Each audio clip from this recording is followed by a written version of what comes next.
Yeah, I decided to, well, I gotta tighten the engine. It's a little bit loose. And I took the belly pan off and the world's biggest rat nest was in there.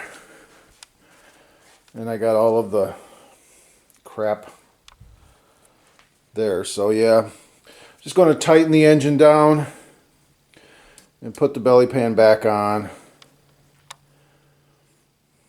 I cleaned it out decent enough. It's in good shape actually for its age. This is 1972 and it's still decent looking in here, so not bad.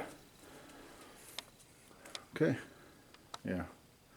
Maybe I'll just take and put some grease on this stuff. Just grab some grease on my hand here and just kind of rub it around in there on these gears. Alright, yeah, the engine was extremely loose. All of the mounting bolts were very loose. This thing would have rattled like crazy. I put some anti-seize on these bolts. I got those in. I should have put some anti-seize on those. I think I'll back them out and put anti-seize compound on these bolts. Hopefully that'll keep them from rusting out. I did put some grease on the chain and those gears over here. Greased them and ran it, so that'll be good. I'm going to back these back out really quick and anti-seize them. These 3 bolts. And then this will be good to go. It's cleaned out. I got all the rat crap out of it and everything. That was fun. And yeah, so the engine was nice and mounted now. Okay. Quick note. As I changed the oil, I drained the oil. I didn't change it yet. I just drained the oil. And you can see made a colossal mess. I had made a homemade funnel out of a piece of kind of thick cardstock that I bent the edges up and kind of put it up to the block and was trying to get it to drain out this way, and it just drained everywhere it wanted to go, which was unfortunate. But I'm going to make sure that that never happens again. I'm going to actually route this. I'm going to go buy some fittings, a 90 degree, about a 2-inch nipple, a 90 degree, and about a 8-inch tube with a cap. And I'm going to route it out to the back here.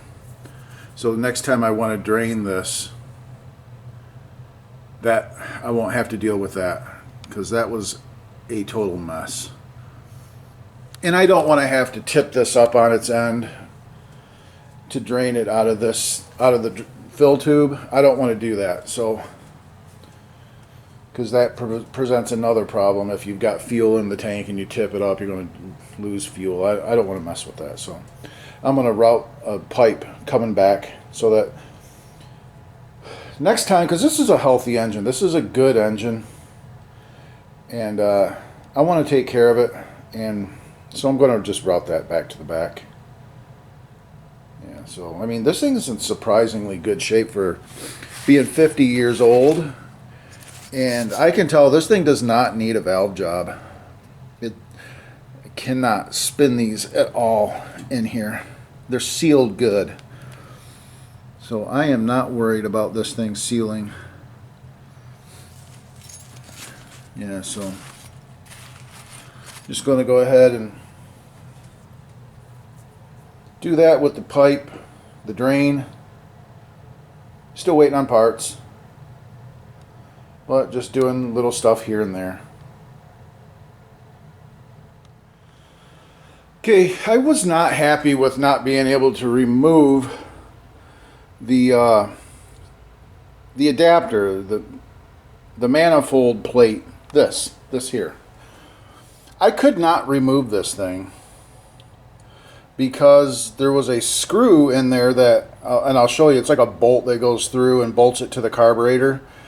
And I could not get it undone, but I finally was able to get it.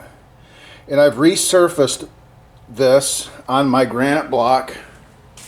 My granite block here. I resurfaced both sides of this. So it had this thick glued on gasket that was a pain in the ass to get off. And is the carburetor itself here. And I've resurfaced this as well, just very lightly on the granite block. And I cannot get this butterfly out for the throttle. I cannot get that screw out, so I'm just leaving it as is. I was able to get the choke out, and the choke plate was actually bent. And I've got that. Let me bring this with me. Carburetor, because the carburetor, I pulled the plugs out, the Welch plugs, just to make sure everything was clear, and everything's fine. So I did order a kit that's coming that has the new plugs and everything. So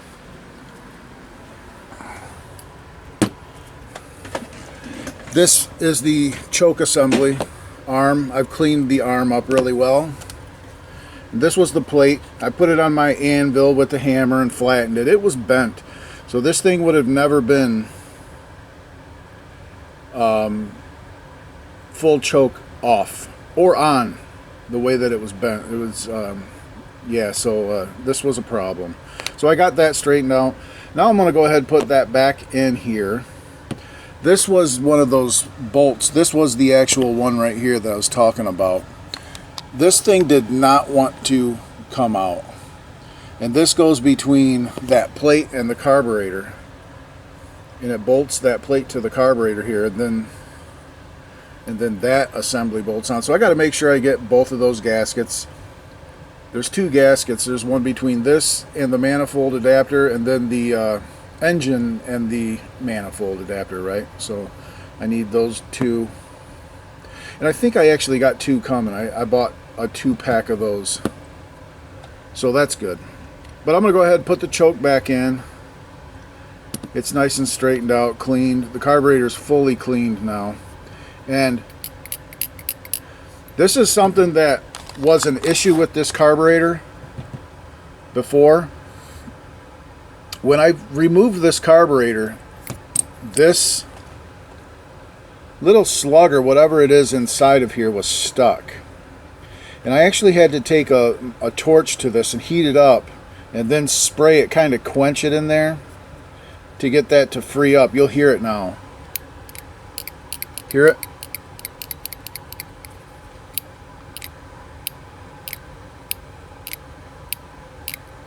I don't know, that furnace is pretty loud. I'm right by the furnace. Let me come out here and into the shop area, and maybe you can hear this better.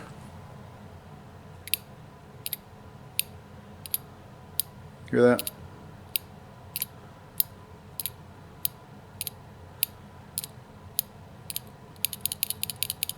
Yeah. These old adjustable carburetors with this long, low-speed needle right here. With that long, low-speed needle. They have that thing in there. That needs to be free. So I freed that up.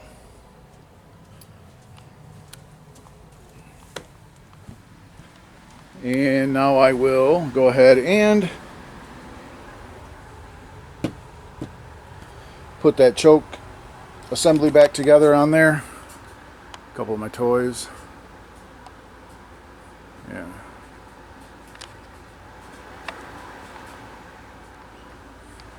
So let's go ahead and put that back together. Okay, I had to actually grind this plate down a little bit on some of the on the sides and stuff to get it to fit down in here right. It must have flattened and made it a little bit bigger when I hit it with the hammer on the anvil. But no big deal. I went ahead and just ground just ever so slightly off of the sides of it so that it fit in here. And now we have full open throttle, or full non-choke, where that was bent before and it was obscuring the carb. Now, it goes to full choke and back open. There you go. That's that. So now I'm just waiting for that carb kit and put the rest of the stuff in there. The rest of the parts, put it back together. This thing should work perfectly. Okay. Okay, I have decided, since I've got it to this point, to just go ahead and remove the valves, take a look at them, make sure they're not pitted, maybe lap them back in. Just since it's here, since I've got the head off and everything, I might as well. I went ahead and cleaned up my valves, and they are very good, very nice.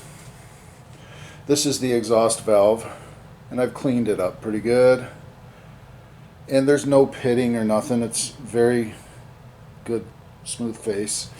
Same with the intake. Cleaned it up nicely. I will lap these in. The first thing I'm going to do is I'm going to go ahead and kind of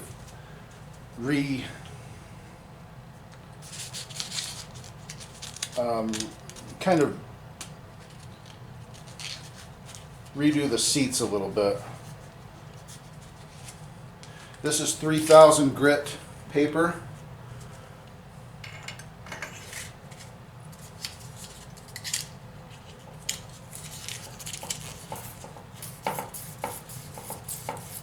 And I'm just kind of cleaning the seats, that's all.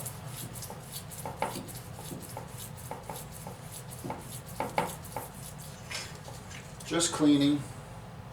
And that really does a good job of just cleaning that seat. That's all I'm trying to do. Now I'll do the exhaust.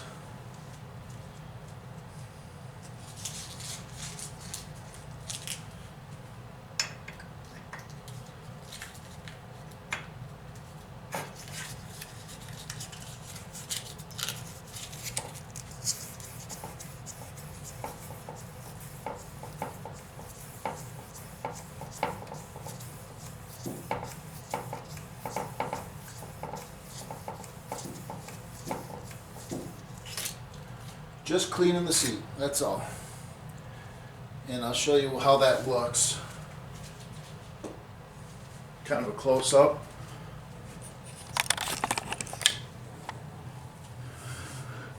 You can see it puts a shine around there. Just cleaning that seat, that's it. Okay. Okay, just stuff some paper down there, like so. And I'm gonna grab a wire wheel, cupped wire wheel, and just kind of clean that area up.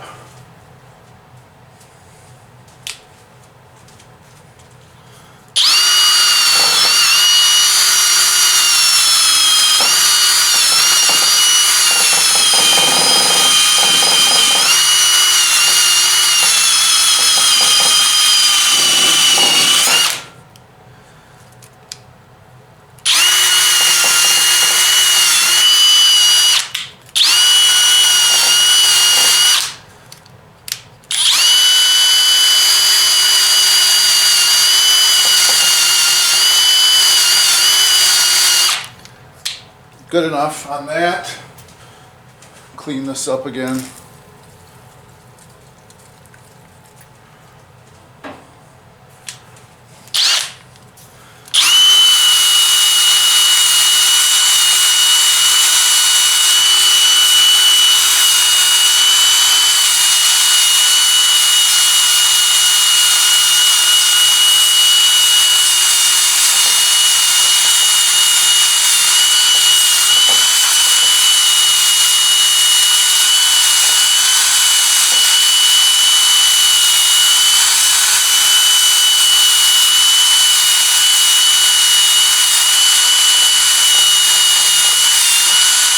Okay, good enough.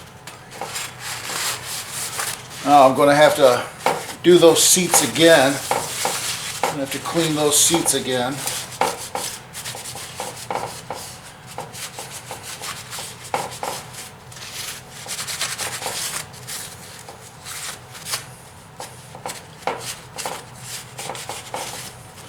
This surface will be cleaned with like a lacquer thinner before it's sealed.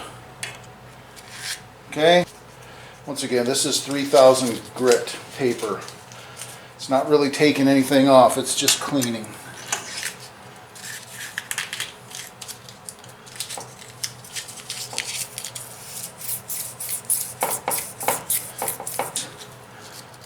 And that looks beautiful.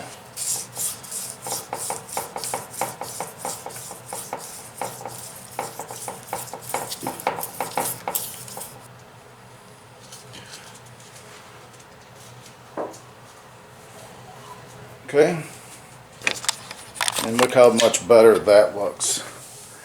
Nice and shiny seats, clean. So we'll go ahead and I'll lap the valves in and valve job will be done. Okay, we'll do the intake first. Got my valve grinding compound, and we'll just put a little bit of that. Oops, I don't need a ton.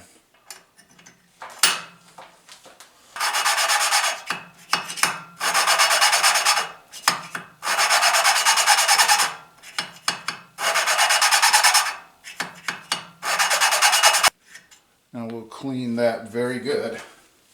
I'll be right back. Clean that one up, we'll do the other valve.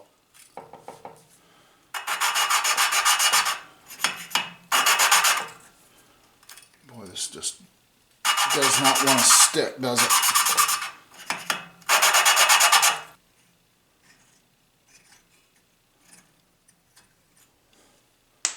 And there you go, valves lapped. I'll clean this stuff up. We'll come back and I'll look at the rings on my valves. Make sure that it's good solid ring. Okay, I'm going to use my lacquer thinner. Go ahead and clean the surfaces. Try to get everything good and clean.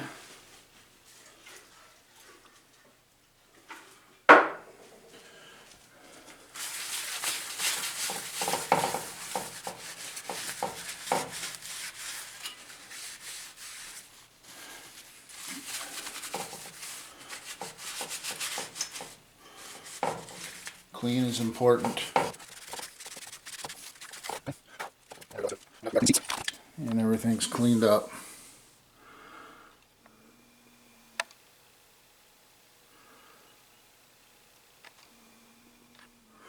Okay, so let's come over here and check out these. Let's actually go over to the magnifying glass and check that out. Okay, after a good cleaning,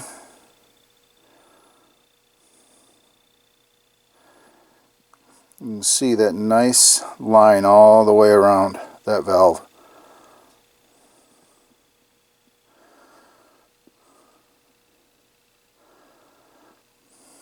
And the exhaust, once again, good line all the way around that valve. That's how you want it to look. So that looks great. So we can put the valves back in with the springs.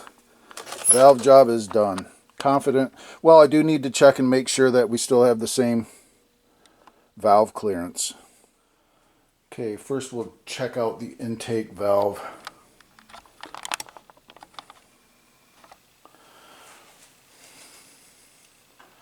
Pop it down in there. And this should be about 10. And 10 goes in with a little bit of drag. So that's good. I'm going to leave that right there where it's at. And the same with the exhaust. Should be 10 to 12.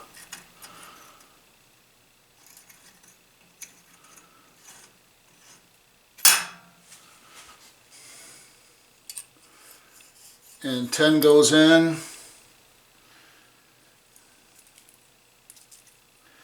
Here's 11. 11 is super draggy, so we're good. Our clearances are good, so we'll go ahead and install the springs, and this thing will be good to go.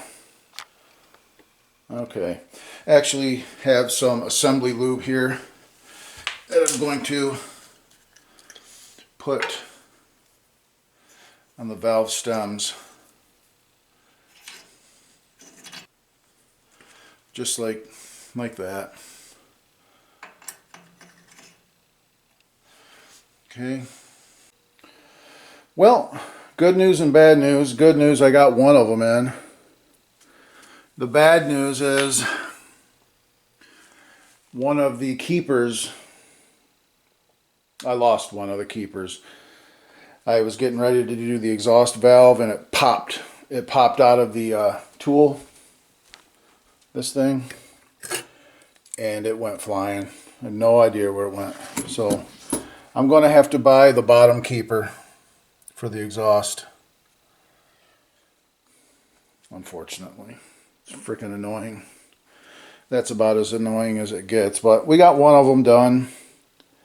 And I'll go ahead and order the keeper for the bottom for the exhaust. Well, just as I finished recording that little part about losing the keeper, I looked under that mini bike over there and I found the keeper. So we'll go ahead and put this in, this next one, and I'm going to show you a trick that I found that makes these Tecumseh, Terrell Fixes All calls them Tecumseh. Tecumseh engines have a top keeper as well, and it's kind of a pain in the butt to get them in, but I've come up with a little trick to make it easier. I'll show you. Okay, put my light down there. Now the deal is with this, it has this top keeper that makes it kind of difficult to get this in there correctly. Put our valve down in there. So what I have done to make it easier, because what makes it harder is you have, of course, like I said, you have the top keeper, so it makes getting the stem through the keyhole opening more difficult. So I'll show you what I've done. Instead of crimping it like this, I'll show you how I do it. Now let's clamp this down. And when you're clamping this down, from now on, this is how I do it. I clamp it, I hold it like this. If it pops out of there, it's not going to hurt you. You're just going to catch it. If you're holding it like this and tighten that down and it pops out, you run into a problem, like I did.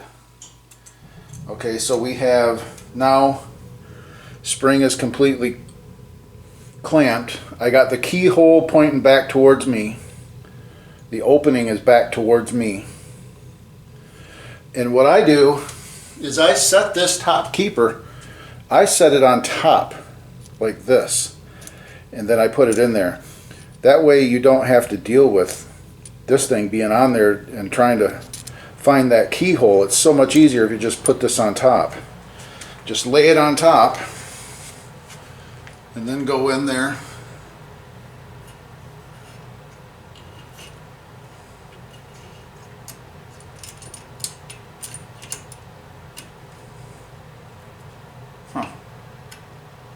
There it goes. And then just pull it. It didn't catch.